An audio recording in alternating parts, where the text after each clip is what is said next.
Project 20, Kirchhoff's first law. We're going to use this circuit, and it's going to teach us about the first law of Kirchhoff, which states that at any node or junction in an electrical circuit, these blocks on the second level, on each side of the circuit, each represent a node, and any current that flows into a node is equal to the sum of currents flowing out of that node. We're going to turn on the circuit, the motor spins and the lamp lights up. And if a positive current is coming into a node and a negative current is leaving it, then this is the equation. And this shows that the current flowing into node E1, which is here, is the same as from the switch is equal to the current flowing out of that node into the motor and lamp and LED. It may be hard to explain, but reading the manual may help you to understand it better. Project 21, Kirchhoff's second law. Kirchhoff's second law states that the sum of the voltages around a closed network is zero. We can use this circuit as an example of his second law, and this equation helps us to better comprehend it.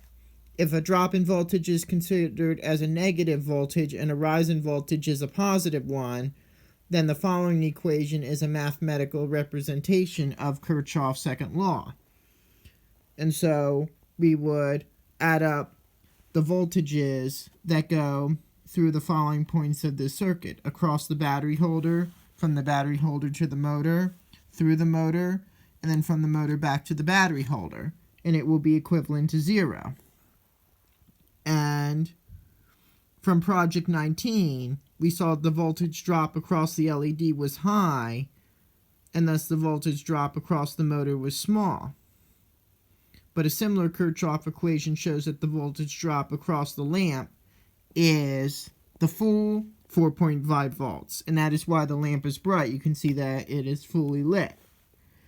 And it also shows that the voltage drop across the battery module of 4.5 volts has to equal that across the LED, as well as that across the motor.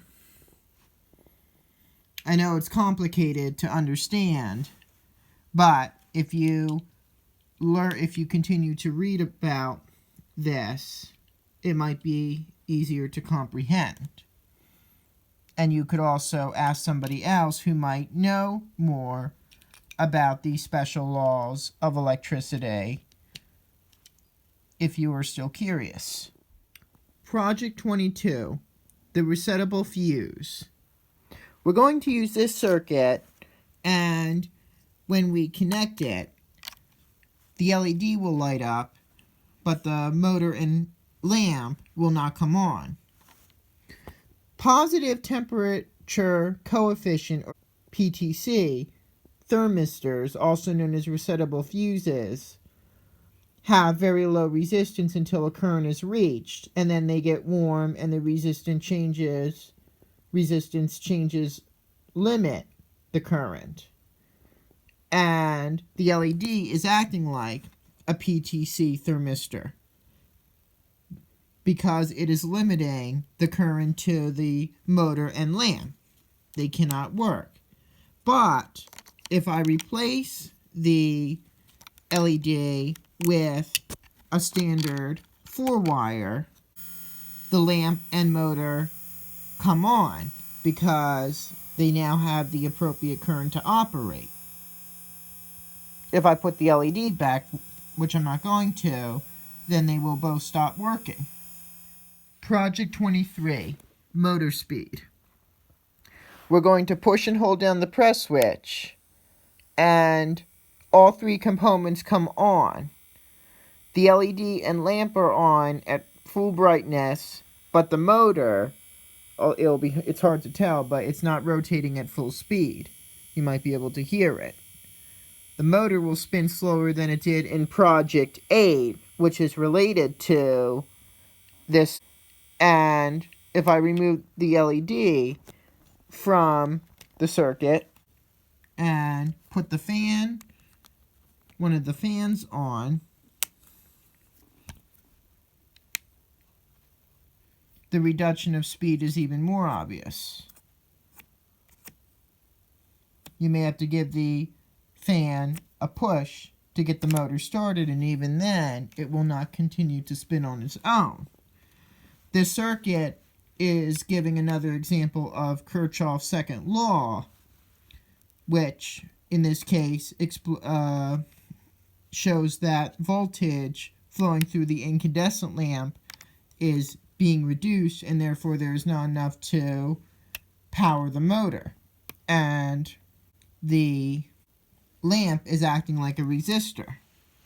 And that's why this explains why the motor spins even more slowly than in Project 8. Project 24. Simulation of a PTC-fused lamp.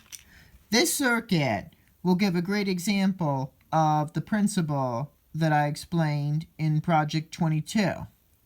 You can see that when I turn on the press switch, only the LED comes on. The incandescent lamp remains off. We're going to pretend that the LED simulates that the fuse is warm.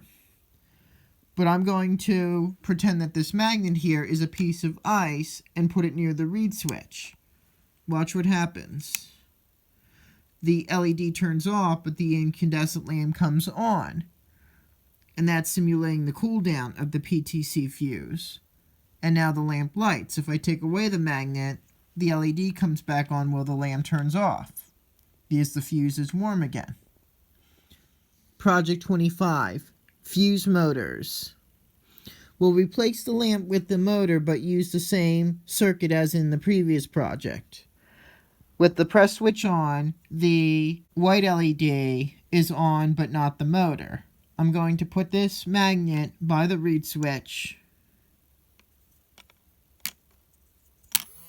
and the LED turns off while the motor turns on. Some motors have fuses that pop out when they are triggered, and moving the magnet away from the reed switch simulates a pop fuse from a motor, and now it will spin either more slowly or not at all. And then you can simulate the resetting of the fuse by putting the magnet back by the reed switch. And now the motor will spin again while the LED turns off. In real life, motors have fuses to limit current in order to prevent fires or explosions. The LED could be like a light that an indicator light to let you know that a fuse is popped. And then it goes off once the fuse is reset.